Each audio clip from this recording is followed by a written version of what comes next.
What's going on, everybody? It's Ryan with Tundra4x4.club, and today we're going to take a look at the performance of those Deaver springs along with those Sumo springs we installed this past week. Let's get into that now.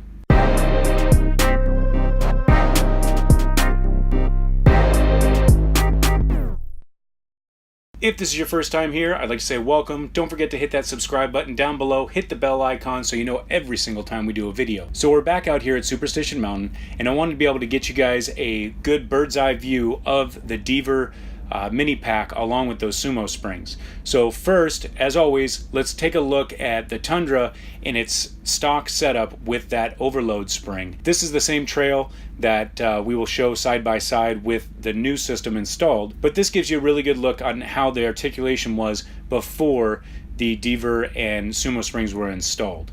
It's just a real light, moderate trail, and you can just kind of see the articulation here and what's going on. So as you know, if you've been following this channel, we did do that install this past week of the Deaver mini pack along with the Sumo springs, the airless airbag system.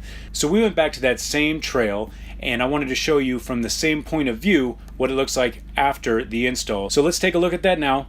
This is the same moderate trail, but it'll give you an idea of what's going on with the vehicle underneath in the rear suspension and how it's kind of moving about. One thing to notice is how the Sumo springs are really just kind of soaking up some of these bumps. I mean, they do compress. They compress all the way down to the factory bump stop height, and you can see that here. So I will say, so far, I am liking the setup. It was just a real quick trip just so I could get this video out to you guys. By the end of the weekend, I hope to have a real good, honest review of how they performed out here at Superstition Mountain. I also wanted to let you guys know that we have new shirts. They should be here next week. We're super excited about them. I'll show you what they're going to look like here. Along with those shirts, we're going to be having a lot of giveaways coming up. I'm going to start doing the giveaways right at the 500 subscriber mark, and then we will build up from there. Like I said, once we hit the 1,000 subscribers, we will go ahead and give away one of those Temco light bars. So stay tuned. Thanks again for watching, and have a great day.